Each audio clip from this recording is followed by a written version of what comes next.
과거 같은 경우는 비트코인, 이더리움 말고는 사실 괜찮게 만들어진 프로젝트가 없다라고 사람들이 많이 인식을 했었고, 좀 FTB가 높은 프로젝트 같은 경우는 한 번 더 살펴보는 게 중요한 것 같습니다. 그걸 기반으로 그냥 그거 위로 좀 많이 보는 것 같습니다.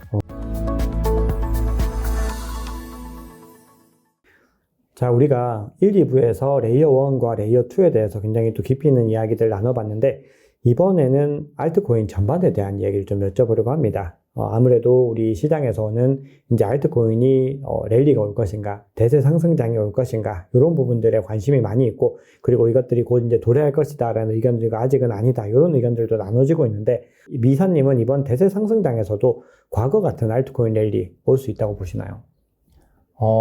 저는 온다고 생각을 하는데,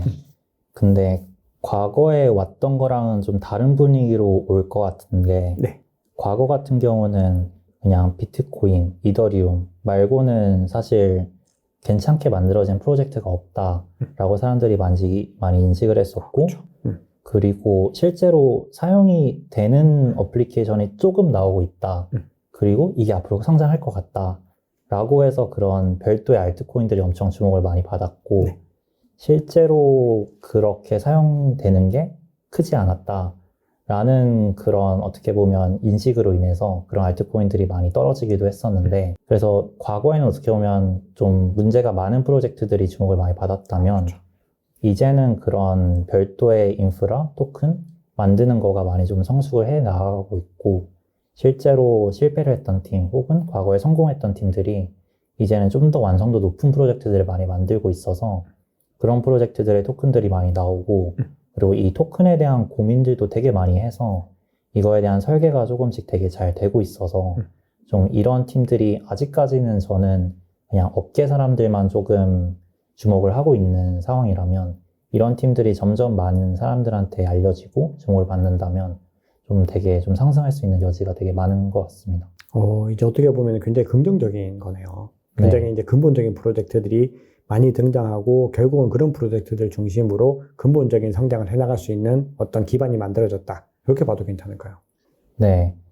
그런 프로젝트들이 뭐 실제로는 뭐 유니스왑이라든가 아니면 메이커다오라든가 아니면 에시나 같은 경우 실제로 많은 좀 경험이 있는 팀이고, 실제로 프로덕트 같은 경우도 토큰이랑 어느 정도 좀 연계성을 많이 구상을 하고 있어서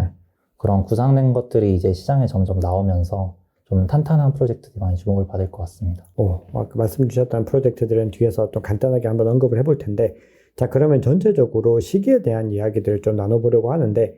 이게 이제 4분기가 아무래도 전통적으로 암호화폐 시장에서는 강세장이었던 경우들이 많이 있고, 그리고 대선이 있었던, 그리고 반감기가 있었던 해에는 늘 랠리를 하는 움직임들을 보여왔는데, 이번에도 4분기를 기점으로 해서 뭔가 이 암호화폐가 좋은 흐름 가져갈 거라고 보시나요? 어떻게 보면 시장의 분위기가 올해 초반에 되게 좋았었고, 그때 관련된 프로젝트들이 많이 런칭을 했었고, 그리고 올해 하반기 같은 경우는 지금 되게 많이 주목을 받고 잘하는 팀들 중에서 지금 런칭을 준비 중인 팀들이 되게 많은데, 그런 팀들이 좀 많이 발표를 하고 실제로 유저들도 많이 모으면서 좀 이번 장에는 좀 많이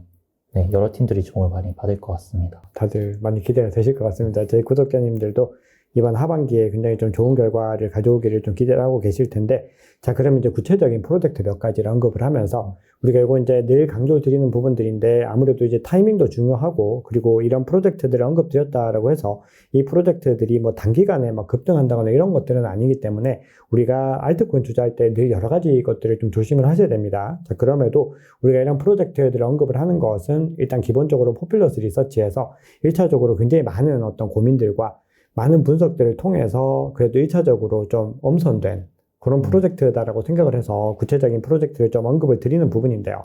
포퓰러스 리서치의 홈페이지에 가보시면은 아티클과 보고서를 나누어 가지고 굉장히 다양한 어떤 프로젝트들에 대한 분석이 있는데, 그 중에서 좀 눈에 많이 들어왔던 세 가지를 좀 여쭤보려고 합니다. 첫 번째는 수이, 그 다음 레이어 제로, 그 다음 에테나라고 하는 프로젝트인데, 수이 앞서 간단하게 언급 주셨기 때문에 추가적으로 혹시 수위에 대해서 하실 말씀이 있으시면 조금 더 주시면 좋을 것 같습니다. 일단 포퓰러스 같은 경우는 토큰에 대한 분석을 집중적으로 하는 회사는 아니고 좀 기술적 그리고 팀에서의 좀 트랙 레코드를 기반으로 어떤 비전을 갖고 이 업계를 좀 많이 성장시키고 있는 회사인가, 어떤 노력을 하고 있는가를 많이 보고 있는데 그런 측면에서 수위 같은 경우는 업계에 좀 기존에 발전된 것들을 좀 그대로 가져간 게 아니라 자신들만의 인프라를 많이 구축을 했고 그리고 시장에서의 전략 같은 경우도 자신들이 어떤 거를 잘하는지 좀 명확히 설정을 한 다음에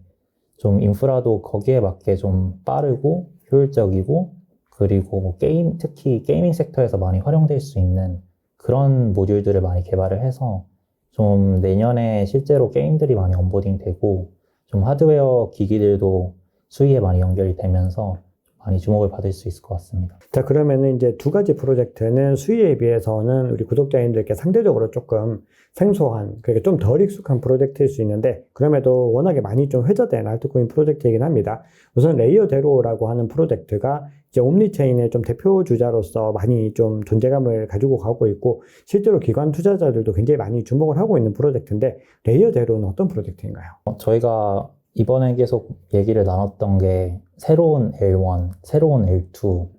또 이렇게 새로운 블록체인들이 많이 나오고 있는 상황에 대해서 얘기를 나눴었는데 네. 실제로 지금 시장에 블록체인이 300개 이상이 나와 있고 그리고 L2들 같은 경우는 내년에는 거의 100개 이상이 될 예정이어가지고 이렇게 각각의 환경이 있으면 이거를 결국에는 뭐 실제 뭐 나라를 비유를 든다면 실제로 비행기를 통해서 연결을 하고 좀 배를 통해서 연결을 해야 되는데 그런 연결을 하는 거에 있어서 이 업계에서 선두를 달리고 있는 게 레이어 제로라는 프로젝트이고 네. 실제로 레이어 제로 같은 경우는 좀 보안 측면에서도 각각의 블록체인이 어떻게 보면 커스텀 해가지고 운영할 수 있는 그런 구조랑 그런 인프라를 제공하고 있어서 실제 기업들도 많이 관심을 갖는 게 기업들 같은 경우는 자체 블록체인을 만들거나 프로덕트를 만들면 어느 정도 기업들의 컨트롤을 가져가고 싶어 하는데 레이어 제로 같은 경우가 그런 측면에서 가장 좀 유연한 그런 커스터마이징이 가능해서 좀 업계에서 많이 주목을 받고 있습니다.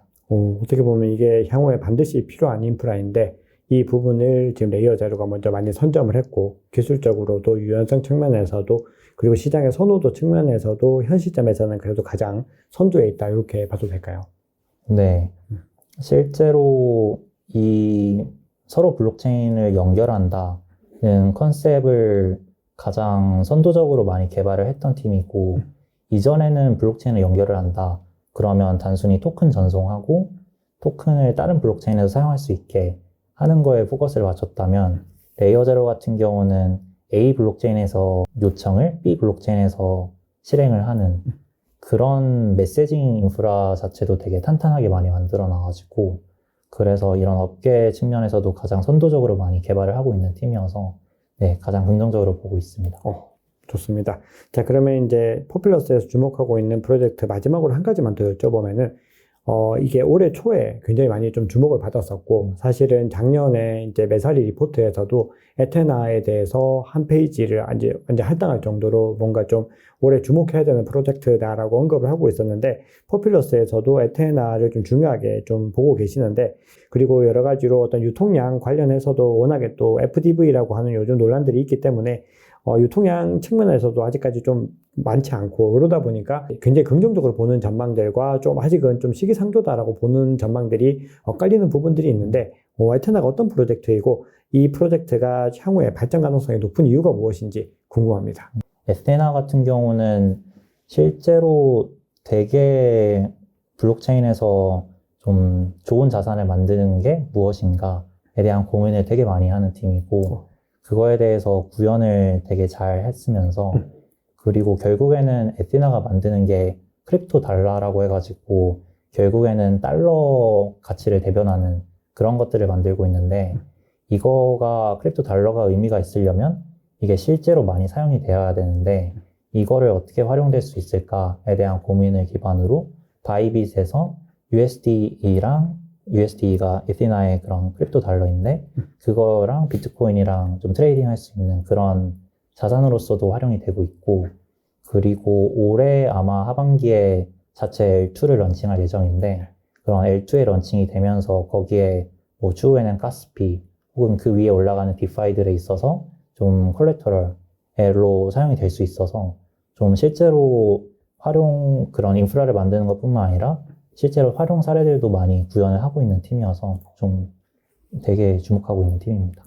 자, 그럼 이번에는 좀 새로운 관점에서 한번 알트코인을 바라보고 싶은데, 우리가 기관의 입장에서는 앞서 이더리움과 솔라나를 비교했을 때 어떤 프로젝트를 더 관심을 가질까 고민을 해보면은 더 안정적인 이더리움을 이제 더 기관들의 입장에서는 선호할 수 있다. 이렇게 볼 수 있는데, 우리가 그 이더리움 이외에 기관 투자자들이 좀 뭔가 대세 상승장이 오거나 이제 시장의 상황들이 변했을 때 가장 먼저 주목할 가능성이 높은 메이저 알트코인은 어떤 것들이 있다고 보시나요? 저희가 지금까지는 그래도 메이저한 L1에 대해서는 얘기를 많이 했어서 실제로 기관들이 요새 주목을 많이 하고 있는 L1이 아닌 프로젝트들에 대해서 좀 말씀을 드리자면 어제 또 그레이스케일에서 발표를 한 게 아베 토큰에 대한 익스포저를 기관들이 가져갈 수 있게 펀드를 만들고 있다라는 발표를 했는데 아베 같은 경우는 지금 이더리움뿐만 아니라 블록체인 업계에서 가장 큰 그런 대출 플랫폼이어서 이거에 대한 수익이랑 거버넌스를 아베 토큰에서 가져갈 수 있는 그런 구조로 되어 있어서 그래서 실제로 이더리움에서 안정적으로 자리를 잡은 그런 디파이 프로토콜들의 그런 토큰들 혹은 거기에 노출을 가져갈 수 있는 그런 사례들이 되게 많이 나올 것 같아서 실제로 메이커다오 같은 경우 최근에 스카이로 리브랜딩한 실제로 그런 RWA에 관련된 투자도 되게 많이 하고 있어서 기관들이랑도 되게 접점이 많고 앞으로 그런 디파이 프로토콜들이 점점 많이 기관들이랑 협업을 진행할 것 같습니다. 결국은 이 디파이 프로토콜들이 지향하고 있는 그런 움직임들이 현실화 역시나 나타나고 있는 부분들이라고 봐야 되겠습니다. 네, 이티나 같은 경우도 블랙록이랑 같이 협업해가지고 좀 인프라 측면에서도 많이 연결을 하고 있고 그런 상황이다 보니까 네, 앞으로 디파이 프로토콜들이 그런 기관들이 점점 더 많이 주목을 할 것 같습니다. 이사님은 알트코인을 투자할 때 가장 중요하게 보시는 지표나 데이터 어떤 것들이 있을까요? 데이터 사실 알트코인뿐만 아니라 전반적으로 블록체인의 지표들이 어떻게 보면 보수로 좀 조작된 경우들이 좀 있어서 그래서 실질적으로 지표도 많이 보기는 하지만 그 프로젝트가 빌딩하고 있는 그런 인프라랑 그다음에 기술적인 로드맵이 명확하냐를 봤을 때 그게 명확한 상황에서 지표가 잘 나오는 프로젝트들을 일단은 많이 살펴보는 것 같은데 좀 기술적인 부분 같은 경우는 사실 개발하고 있는 게 다른 팀이랑 비슷한 프로젝트들이 되게 많은데 이거를 좀 자세히 들어봤을 때 이런 논리적인 구조가 그냥 남들의 복붙이 아니라 좀 오리지널한 게 있다. 그러면 일단은 좀 살펴보게 되는 것 같고 그거를 기반으로 TVL이 얼마나 되냐, 그 체인의 자산들이 얼마나 많이 있냐, 그리고 실질적으로 좀 트랜잭션이 얼마나 나오고 있냐, 그러니까 실질적으로 얼마나 그 블록체인이 사용이 되고 있는지 그거 위주로 좀 많이 보는 것 같습니다. 맞습니다. 어떻게 보면은 결국은 이 프로젝트가 가고자 하는 방향성이나 어떤 로드맵들이 정말 중요하고 그 기반들이 명확한데 지표들이 굉장히 긍정적으로 나온다라고 했을 때는 우리가 이제 이 프로젝트를 한 번 더 주목해 볼 만한 가치가 있다 이렇게 볼 수 있겠습니다. 최근 시장에서 좀 중요하게 회자되고 있는 논란이 FDV라고 하는 논란이 있는데 사실 이 FDV라고 해서 완전 희석된 가치와 관련된 부분들은 신생 프로젝트들은 대부분은 좀 많이 적용이 됩니다. 가령 우리가 앞서 언급했던 뭐 주요 레이어 2 프로젝트들 중에서도 신생 프로젝트들은 많이 좀 FDV 논란에서 자유롭기가 어렵고 그리고 새로 나오는 디파이 프로토콜들도 대부분 마찬가지 입장인데 이 FDV 논란에 대한 부분들 어떻게 보시는지와 이것들이 이 투자의 관점에서 굉장히 좀 주목해야 될 만한 것들인지 궁금합니다. 저도 이 부분이 되게 중요한 부분인 것 같은데 과거에 비해서 FDV가 되게 높은 상태로 시작이 되는 프로젝트들이 많아서 그런 프로젝트 같은 경우는 좀 상승을 좀 기대하기 어려운 게 어떻게 보면 투자자들이 그런 큰 밸류에이션에 들어갔기 때문에 비교적 투자를 안 받거나 아니면 적게 받은 팀들에 비해서 좀 상승될 수 있는 여력이 조금은 부족한 부분인 것 같고 그리고 조금 문제가 있는 FTB 높은 프로젝트의 전략 같은 경우 좀 락되어 있는 토큰인데 그거를 스테이킹 해가지고 이자를 가져가는 경우 그렇죠. 이거 같은 경우는 사실 좀 잘못된 관행인 것 같아서 그런 전략을 취하는 프로젝트들은 조금 토크노믹스를 저는 잘못 설계했다고 생각을 하고 좀 FTB가 높은 프로젝트 같은 경우는 한 번 더 살펴보는 게 중요한 것 같습니다. 자, 먼저는 우리 한국 투자자분들이 가장 많이 투자하고 있는 프로젝트 중에 하나입니다. 비트코인 다음으로 이더리움보다 더 많이 투자하고 계신 종목인데 리플이 있는데요. 리플의 어떤 전체적인 이 프로젝트 방향성, 흐름들, 그리고 전망 어떻게 보시는지 궁금합니다. 저는 리플에 대해서는 좀 중립적인 입장인데 좀 부정적인 의견이랑 긍정적인 의견 좀 나눠서 말씀을 드리자면 네. 부정적인 의견 같은 경우는 저는 블록체인 프로젝트라고 생각을 하지는 않고 어떻게 보면 리플이라는 팀, 그런 재단, 회사에서 좀 다른 기업들이 이거를 어떻게 활용을 하면 좋을까, 어떻게 하면 이게 좀 그런 기관들한테 많이 사용이 될 수 있을까에 대한 고민을 주로 하는 회사여서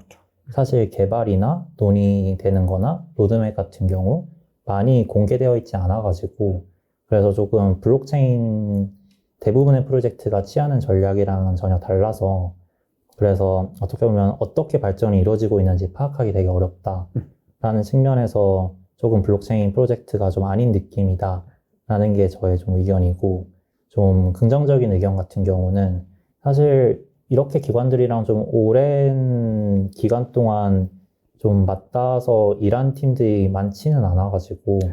그런 측면에서 리플이 영업이나 좀 기업들이 좋아할 만한 인프라를 많이 만든다면 그리고 그런 기업들을 많이 언보딩 한다면 그러면 좀 긍정적인 좀 상황이 생기지 않을까는 생각이긴 합니다. 자, 그럼 리플 관련해서 추가적으로 한 두 가지 정도만 더 여쭤보려고 하는데 리플이 이제 EVM 연동을 통해서 본인들의 생태계를 확장하려고 하는 전략들을 가지고 가고 있습니다. 이 전략들이 향후에 리플의 어떤 성장세를 이끌기에 좀 좋은 방향성이나 전략이 될 수 있을지 어떤 의견 가지고 계신지 궁금합니다. 그 부분에 대해서 좀 최근에 이루어졌던 발전 같은 경우는 지금 EVM 호환 아마 L2를 올해 초반에 좀 런칭을 하면서 좀 EVM 이더리움에서 개발된 코드들을 가져와서 디파이드를 운영을 할 수 있는 그런 좀 생태계가 구축이 됐는데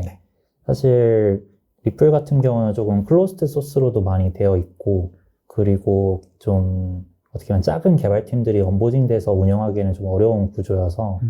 그래서 좀 실제적으로 기업들이 그런 디파이를 만들어서 운영을 어떻게 할 거냐가 되게 중요할 부분일 것 같고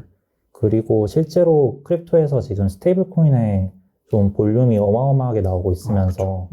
이거를 잘 레버리지 할 수 있는 방법으로 리플이 좀 자체 스테이블 코인을 좀 출시를 해서 운영할 계획이다 라고 했는데 그거를 좀 제가 봤을 때는 일반 소비자들이 사용하기까지는 좀 시간이 걸릴 것 같은데 좀 기업들 간의 거래에 있어서 이거를 사용을 하느냐 마느냐가 앞으로 좀 주목할 부분일 것 같습니다.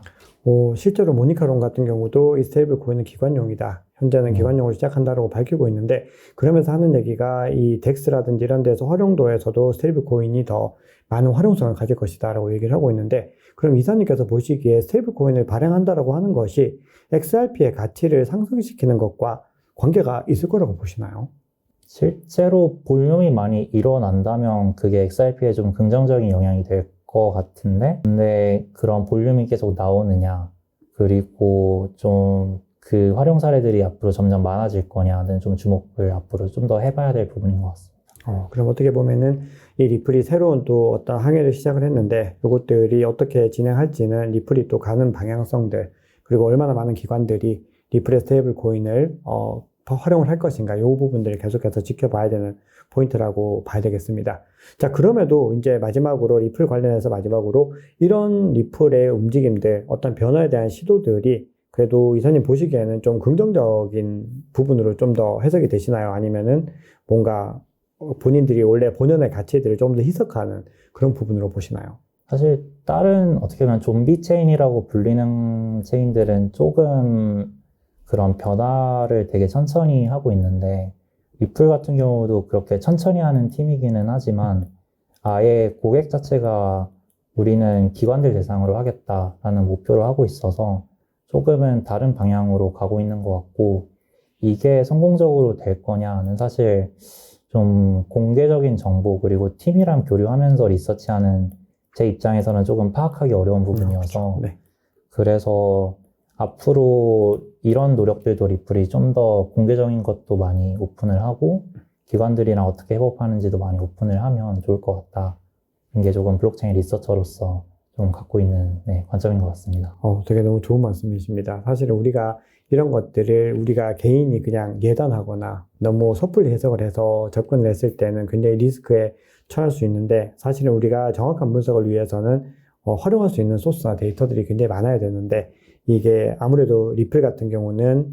좀 닫혀 있고 거기다가 기관들을 좀 대상으로 하다 보니까 개인 투자자들이 뭔가 정보를 얻기에는 확실히 좀 어려운 부분들이 있는 것 같습니다. 그러니까 다른 레이어 1이나 레이어 2 프로젝트들과 펀더멘털 분석하는 방법 자체도 이미 조금 다르다라고 봐야 되겠네요. 네, 그런 펀더멘털 분석하는 정보 얻는 것도 되게 어려워가지고 리플은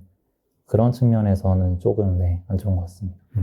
잘 알겠습니다. 자, 그럼 이번에는 또 이번 대세 상승장 시즌에 새롭게 등장을 해가지고 많은 관심을 얻고 있는 프로젝트 중에서 톤코인이 있는데, 톤코인은 어떻게 보시는지 궁금합니다. 톤코인은 저는 조금 부정적으로 보는데, 톤코인 같은 경우는 주목을 받았던 게 텔레그램이랑의 조금 연관성으로 인해가지고 텔레그램에 빌딩된 어플리케이션이 좀 톤 생태계에 되게 긍정적일 거다라는 말이 있었는데, 사실 좀 톤뿐만 아니라 다른 블록체인의 어플리케이션도 텔레그램에서 좀 구현해가지고 사용할 수 있고, 그리고 톤 팀이 되게 작은 팀이어가지고 뭔가 인프라를 좀 완성도 높게 만들거나 퍼포먼스 좋게 만들거나 할 수 있는 좀 여력은 아니라고 저는 생각을 해서, 실질적으로 제가 봤을 때는 모멘텀을 잘 잡으면 성장을 할 수 있지만 되게 빠르게 움직이기는 어려울 팀이다. 그리고 그런 게 조금 안 갖춰져 있는 프로토콜이다 라는 생각입니다. 되게 톤코인에 대해서 굉장히 새로운 시각 말씀 주셔서 너무 감사합니다. 자, 그런데 혹시 이제 지금 톤코인이 굉장히 좀 잘 나가다가 모멘텀이 꺾인 게 아무래도 CEO 체포 관련된 오너 리스크 관련된 부분들이 큰데, 만약에 그 이슈들이나 불확실성들이 해결됐을 경우에는 그래도 내러티브에 의한 상승들을 좀 기대해 볼 만하다고 보시나요? 아니면 그럼에도 여전히 좀 아직까지는 고민해야 되는 지점들이 많다라고 보시나요? 어떻게 보면 한 번 관심을 되게 톤이 많이 받았고, 이거에 대해서 실질적으로 톤 프로토콜 딴에서 전달을 한 거는 좀 많지가 않아서 지금 이제 슬슬 개발을 진행하고 있고, 실제로 톤 위에서 빌딩하고 있는 팀들이 많이 나올 예정이어가지고, 그런 팀들이 얼마나 좋은 퍼포먼스를 보여주냐, 실제로 사용성이 어떠냐에 따라서 되게 많이 바뀔 것 같은데, 저희도 지금 톤에 대해서 되게 분석을 많이 해서 곧 레포트도 나갈 예정이어서 너무 기대됩니다. 그 레포트 많이 참고하시면 또 좋을 것 같습니다. 자, 그러면은 이 톤코인과 이제 수위 두 가지를 두고서 요즘에 이제 요거는 어떻게 보면 좀 적합하지 않은 이야기일 수도 있는데, 최근에 수위와 톤코인을 두고서 누가 제2의 솔라나가 될 것인가, 뭐 이런 논쟁들이 있는 것들이 사실인데, 이사님 입장에서는 그래도 상대적으로 수위가 조금 더 안정적인 어떤 기반들을 만들었다, 이렇게 보고 계십니까? 네, 저는 어떻게 보면 조금 비교하기 민망할 정도로 수위가 인프라 측면에서도 되게 많이 혁신을 만들었고, 그리고 실제로 사용을 해보더라도 수위의 경험은 뭐 어떤 분들은 솔라나보다 더 좋다라는 얘기를 많이 해서 실질적으로 수위가 인프라 측면에서나 커뮤니티 측면에서는 좀 훨씬 안정적으로 구축한 팀인 것 같습니다. 또 수위와 더불어서 또 같이 회자되는 프로젝트가 있는데, 에토스라고 하는 프로젝트도 이 메타 출신의 개발자들이 나와서 만든 프로젝트인데, 우리가 이제 알고 있는 그 평가로는 수위가 조금 더 메인 개발자들, 코어 개발자들이 참여를 했다라면은 에토스는 개발적인 부분에서는 뭐 수위에 비해서 좀 약하다, 이런 평가들을 좀 받고 있는 것도 있는데, 에토스는 어떻게 보시나요? 저는 에토스 같은 경우는 어떻게 보면 수위가 사실 인프라적인 측면에서는 많이 조금 혁신이나 실제로 안정적으로 구축을 많이 했고, 에토스 같은 경우는 어떻게 보면 좀 더 커뮤니티 빌딩에 좀 개발자 온보딩 뿐만 아니라 기업들 온보딩을 되게 많이 고민을 했었고, 그리고 실제로 온보딩을 많이 시켰고, 했던 팀이어가지고 좀 주목할 부분이 있다고 생각을 하는데,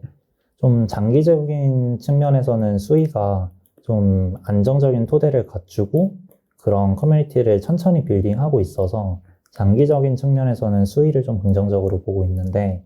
앱토스 같은 경우는 그런 언보딩 된 팀들이 아직까지는 모멘텀을 만든 케이스가 많이 없어서 앞으로 어떤 모멘텀을 만드냐를 또 주목해야 될 것 같습니다. 잘 알겠습니다. 자, 그러면 이제 비트코인 질문 이제 이어서 한번 가볼 텐데, 그 전에 우리가 알트코인 이야기들을 나누고 있었으니까, 알트코인에 대한 이야기들을 좀 정리해 보자면, 우리 이사님께서 개인적으로 주목하고 계시는 섹터 하나랑 프로젝트 하나, 이렇게 소개해 주시면 너무 좋을 것 같습니다. 저는 주목하고 있는 섹터가 디파이 인프라라는 분야인데, 네. 사실 블록체인이 앞으로도 그렇고 가장 코어한 밸류 같은 경우는 금융적인 부분이어서 그 금융적인 부분이 기존 시스템에 비해서 얼마나 잘 제공할 수 있느냐, 그게 블록체인만의 방식으로 제공을 해야 되는데 그게 뭐냐라고 하는 부분을 좀 리서치를 많이 하고 있어서 그런 섹터를 많이 보면서 실제로 좀 블록체인 간의 그런 자산 연결이라든가 아니면 자체 블록체인을 어떻게 구축을 하면 좀 금융적으로 안정적인 걸 만들 수 있느냐에 대해서 많이 주목을 하고 있어서 그런 부분을 저는 좀 중점적으로 많이 보고 있고, 가장 주목하고 있는 프로젝트 같은 경우는 에테나를 또 말씀드리고 싶은데, 에테나 같은 경우는 사실 블록체인의 장점이라고 하면은 어떻게 보면 그 이자율을 얼마나 안정적으로 제공할 수 있느냐가 있을 텐데, 에테나 같은 경우는 그 이자율을 좀 안정적으로 제공하기 위해서 좀 최대한 안정적으로 운영을 할 수 있는 그런 생태계랑 그 다음에 어떤 곳에서 이자를 받아올 수 있을지에 대해서 구축을 많이 했고, 실질적으로 그런 안정적인 토큰이 나오면 그거를 활용을 많이 해야 되는데, 그거를 활용시키기 위해서 고민이랑 파트너십들도 거래소뿐만 아니라 자체 L2 출시를 좀 앞두고 있으면서 좀 많이 활용 사례에 대해서 고민을 많이 하고 있어서 좀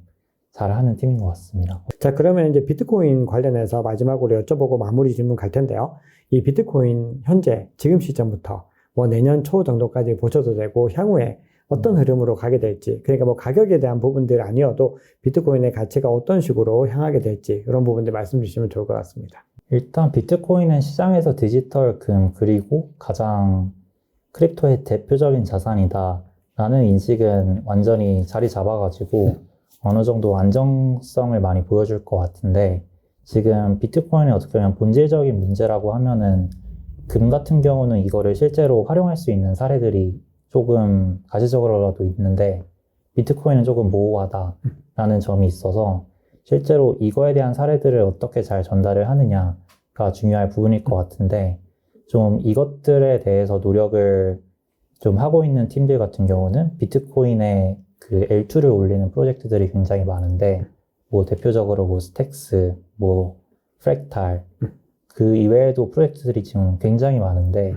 아직까지는 이런 팀들이 잘 빌딩을 했다라고 좀 보기는 어려워서 좀 이런 팀들이 비트코인의 활용 사례를 얼마나 잘 전달을 할 거냐가 앞으로 좀 중요할 부분일 것 같고, 그런 인프라가 안정적으로 구축이 된다 그러면 좀 이더리움과 같이 좀 활발한 생태계가 구축이 될 것 같아서 그거에 대한 통화가 비트코인이 되면 그러면 추후에 비트코인이 모두 발행이 됐을 때도 실질적인 활용 사례들이 좀 있으면서 조금 긍정적인 영향을 좀 보여줄 것 같습니다.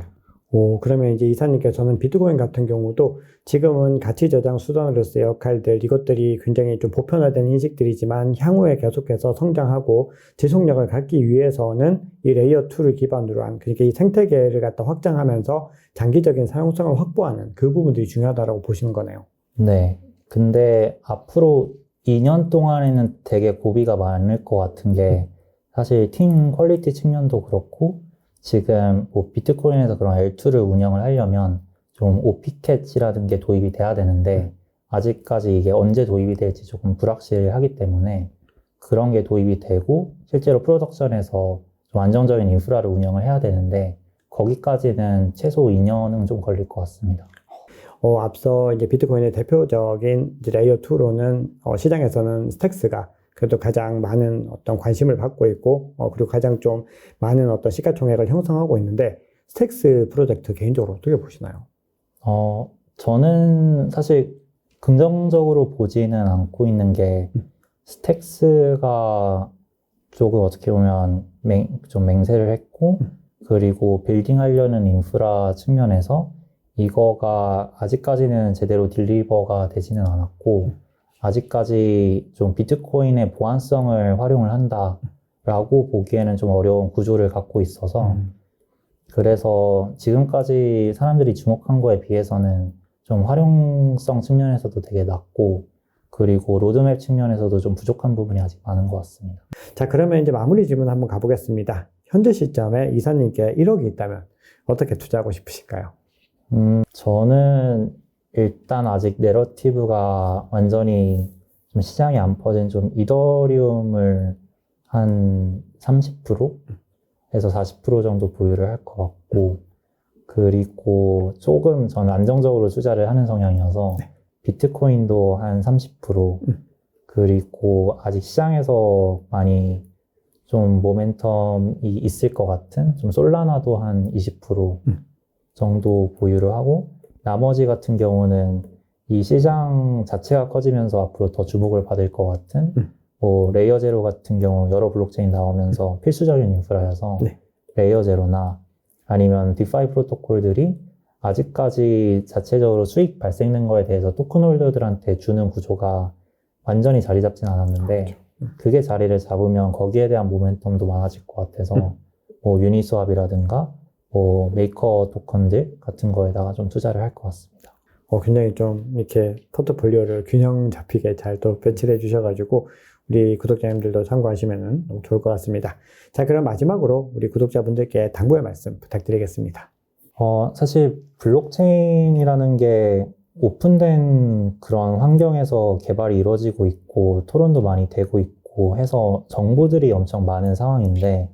이거에 대해서 기술적인 분석이랑 그 다음에 비즈니스적인 분석이 아직까지는 시장에서 많지 않은 것 같아서 그런 것들을 좀 많이 하고 좀 업계 자체를 성숙시키는 데 좀 목표로 하고 있는 게 저희 포퓰러스의 비전이어서 앞으로 포퓰러스 리서치도 많이 참고해 주시고, 좀 더 블록체인을 단순히 좀 스페큘레이션이랑 투자 쪽으로만 보는 게 아니라 좀 더 미래가 앞으로 어떻게 펼쳐질지, 앞으로 10년 뒤가 어떤 모습일지를 많이 고민하시면서 투자를 같이 해주시면 좀 장기적인 관점도 많이 생기실 것 같아서 좋을 것 같습니다. 우리 구독자님들께서도 함께 들어보셔서 아시겠지만 이 알트코인 프로젝트에 대해서 정말 심도 있고 정말 깊은 분석을 하고 있고, 국내를 넘어서 글로벌 시장에서도 가장 인정받고 있는 리서치 기업 중에 하나입니다. 그래서 댓글 남겨드릴 테니까요, 이 포퓰러스 리서치 사이트 가셔가지고 각종 메가 리포트들이나 아티클들 보시면은 우리가 알트코인을 투자할 때 단기적인 수익의 어떤 측면들이 아니라 장기적인 관점에서 어떤 프로젝트들을 우리가 더 눈여겨봐야 되는지 그런 것들을 공부하시고 또 그런 안목들을 기르실 수가 있습니다. 긴 시간 동안 유익한 인사이트 많이 나눠주셔서 감사합니다. 소개해주셔서 감사합니다. 네, 다음에 또 뵙도록 하겠습니다. 네, 지금까지 포퓰러스 리서치의 강희창 이사님과 함께한 토크라운지였습니다. 여러분 감사합니다.